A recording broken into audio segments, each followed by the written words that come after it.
It's September 29th, 2023. We're at Art All Night in Mount Pleasant. Would you mind telling us your name? Well, my name is Mr. Kim Angelo Farmer. Angelo Foreman. Yeah, Farmer.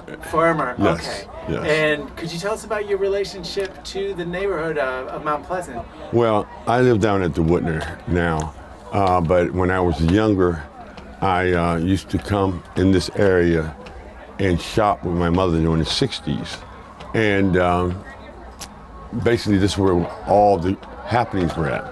I got most of my shoes here from Stride Wright and Buster Brown. And it was a beautiful experience. You had the old DC transfer buses that was coming up and stopping at the end of the line. And it was a different cultural area during that time. But now it has blossomed into a beautiful, beautiful cultural area. And it's worth living in. That's terrific.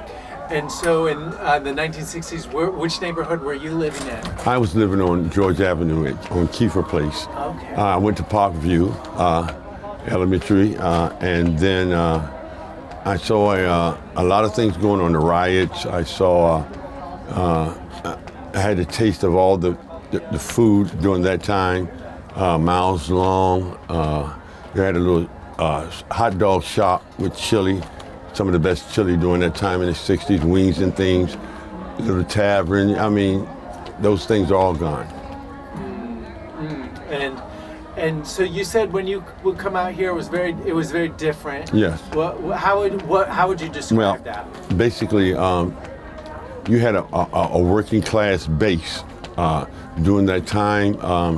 Most of the blacks that came up here, they lived up here, and most of the stores catered to them, and most of the whites, they were the establishers. They the one that ran the businesses. I see. So the residents were predominantly black at that time. Not really. Yeah, it was mixed. Mixed. It wasn't as fluent culturally as it is now. I see. But it was predominantly working class. It's a primarily working class, exactly, because most of the people came from the South, and they were just making a mark here in Washington, and this was one of the areas where they could live to make a living. Okay, and then I think the changes. Can you speak a little bit about how did that neighborhood change, and when did you see this change? Well, after the riots, everything changed. And economical status changed, and you start to see more people coming from out of countries into New York and then coming towards Washington. With that, they came with the purpose to make something of themselves. You know what I'm saying? And they have different cultures here now. I myself, when I was like 17 years old, I acquired a QX949 Pioneer receiver, and the only place I got it restorated was up here at Custom Electronics, which was right down the street. There used to be. The owner, they did high-end audio equipment, and every 3 years I would get it worked on. And that's when I really knew that they had special things for special people. That's great. And so, what about the neighborhood today? How would you describe it today? Well, the neighborhood today, I say, was in Washington, throughout the Washington metropolitan area. This is one of the comfortablest, artistically, areas other than Tacoma Park, which is very cultural.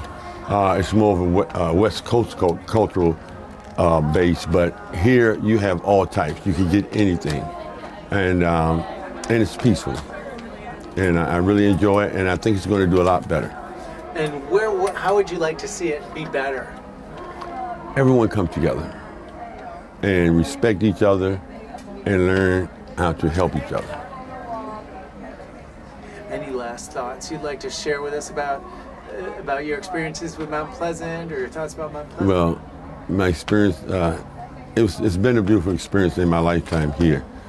You know, as well, Southwest also has been a beautiful experience because I grew up there, and that gave me a feeling like I was in